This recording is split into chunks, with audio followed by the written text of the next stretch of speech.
Hi guys, అందరు ఎలాగున్నారు? అందరు బాగున్నారా?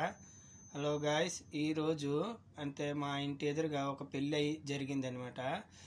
మొదట ఏంటంటే వాళ్ళు ఫస్ట్ ఇంటికి మగపిల్లడు వస్తాడనమాట. చూసిన తర్వాత వాళ్ళు ఎక్కడో కలుసుకుంటారు, ఎక్కడో కాలేజీలలో, కాకపోతే ఇంకెక్కడో చూసుకొని ఆ పిల్ల నచ్చిందంటే చూసి వస్తారనమాట. వచ్చిన తర్వాత ఇంటికి వచ్చి కొన్ని దినాల తర్వాత వాళ్ళు ఇదైన తర్వాత ఇంటికి వచ్చి మాట్లాడిన తర్వాత ఒక డేట్ తీసుకుంటారనమాట. డేట్ తీసుకున్న తర్వాత ఎంగేజ్మెంట్ డేట్ తీస్తారనమాట. ఎంగేజ్మెంట్ డేట్ తీసిన తర్వాత వాళ్ళు ఏం చేస్తారంటే డేట్ ఇస్తారు. ఆ డేట్ ప్రకారము ఒక ఉంగరము పెడతారనమాట. ఉంగరం పెట్టేసి మాట చెప్పుకుంటారు, ఇన్నో తేదీన మ్యారేజ్ ఫంక్షన్ చేస్తామనేసి హాల్లో చేస్తారనమాట. హాల్లో చేసిన తర్వాత ఎలాగుంటుందంటే వాళ్ళు ఫస్ట్ మొదట ఇంటికాడికి వస్తారు. అందరూ వచ్చిన తర్వాత ఇంటికాడి నుండి మంచి బట్టలు గిట్లు అన్నీ వేసుకొని తల్లిదండ్రులు, పిల్లలు, వాళ్ళ ఇంట్లో ఫ్యామిలీ మొత్తం, వాళ్ళ ఫ్యామిలీ అందరూ, అన్నదమ్ములు అందరూ దిర్దాసులు అంటే మనము ఆడపిల్ల వేసుకుంటారు నైటీలు అటువి బ్లాక్. ఈ సమ్మర్ వస్తే వైట్ వేసుకుంటారు, బ్లాక్ మీదకి వైట్ కత్రా వేసుకుంటారు. కత్రా లాగా ఉంటుంది అనమాట. అని కత్రా అంటారు, అరబీలో కత్రా అంటారు.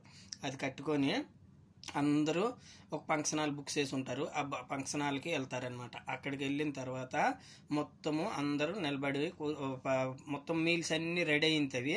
చాయ్లు, టీలు, గవ్వాలు, కాఫీలు, ఫ్రూట్స్, స్వీట్స్ అన్నీ పెట్టి ఉంటారనమాట. అన్ని పెద్ద హాలు అక్కడ పెట్టి ఉంటారు. అందులోటు ఒంటి మాసం కూడా వేస్తారనమాట. ఒంటి మాసము, ఫ్రూట్స్, ఒంటి మాసము అన్ని రకాల కర్రీలు ఉంటావన్నమాట. అన్నీ పెట్టేసి ఉంటారు. Self system. తర్వాత మొదట అందరు వస్తారు. వచ్చిన తర్వాత అందరికేమో చాయ్లు, టీలు, గవ్వాలు, కాఫీ అంటే అరబీలోటు మన కాఫీ అంటే కాఫీ లాగా ఉంటుంది, గవ్వ అంటారు. అరబీ గవ్వ, దీనికి తుర్కీ గవ్వ, ఇలాంటివి 2-3-4 రకాలు ఉన్నాయన్నమాట. అవన్నీ ముందు తాగి మాట్లాడుకుని చేతులు కలుపుకున్న తర్వాత మ్యారేజ్ ఫంక్షన్ అక్కడ కొద్దిగా అందరూ ఇచ్చేసుకొని ముద్దులు ఇచ్చుకొని, అది ముద్దులు అంటే ఏంటి, మనం ఫ్రెండ్స్ ఎలాగో చేతులు కలుపుకుంటారు అలాగనమాట. కలిపిన తర్వాత అందరు చేసుకుంటారు. తర్వాత కొంత టైం తర్వాత వాళ్ళు భోజనము చేసుకుంటారు. సెల్ఫ్ సిస్టమ్ చేసుకున్న తర్వాత అందరు తినేసి వెళ్ళిపోతారు. ఎవరికి అది ఇష్టం అది తింటారు, అందరు వెళ్ళిపోతారు. అన్నలు, చెల్లెలు అందరు పక్కన, పెళ్ళికొడుకు పక్కన ఫాదరు, మదర్ ఉండదు. మా ఆడపిల్లలు అందరిది ఒక సపరేట్ అక్కడే పక్కన. లేడీస్ అందరూ డ్యాన్స్లు వేసుకొని ఉంటారు, మగ పిల్లలందరూ ఒక సైడ్ ఉంటారనమాట. ఇదనమాట. అక్కడ మ్యారేజ్ అయిన తర్వాత అన్నీ అయిపోయిన తర్వాత ఇంటికి వస్తారు. ఇంటికి వచ్చిన తర్వాత కలర్స్, రంగులు అన్నీ తెచ్చుకుంటారు కదా వాటర్తోని, అవన్నీ ఇంట్లో జల్లుకుంటారనమాట. ఇంట్లో ఫ్యామిలీ అందరూ ఉంటారు, రంగులు వేసుకొని అది చేసి కొంతసేపు ఎంజాయ్ చేస్తారు. తర్వాత ఎవరింటికి వాళ్ళు వెళ్ళిపోతారనమాట. కానీ ఒకటేంటంటే డబ్బుంటే వీళ్ళు ఆడపిల్లకి ఎంగేజ్మెంట్ చేసుకుంటారనమాట. ఆడపిల్ల దగ్గర చాలా డబ్బు ఉండాలన్నమాట. వీళ్ళ దగ్గర తక్కువగానే ఉన్నదంటే ఆడపిల్లకి చేసుకోరు. కోయిట్లో ఈ అరబీ కంట్రీలో అలాగ ఉన్నదనమాట. ఆడపిల్ల దగ్గర డబ్బు ఉండాలి, మగపిల్లడు ఏంటి ఇవ్వడు. ఆడపిల్ల దగ్గర మెయిన్ డబ్బు ఉండాలన్నమాట.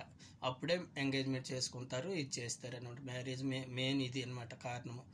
మన ఇండియాలో కాదు, ఇక్కడ ఇదన్నమాట రివర్స్ అనమాట. ఆడపిల్ల దగ్గరే డబ్బు ఉండాలన్నమాట.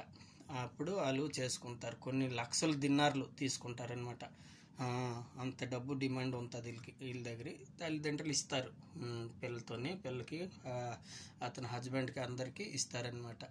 ఇదనమాట కువైట్లో మ్యారేజ్ ఈ విధంగా చేస్తుంటారు. ఈ వీడియో మీకు నచ్చినట్లయితే నాకు ఒక లైక్ చేయండి, సబ్స్క్రైబ్ చేయండి. Hi guys.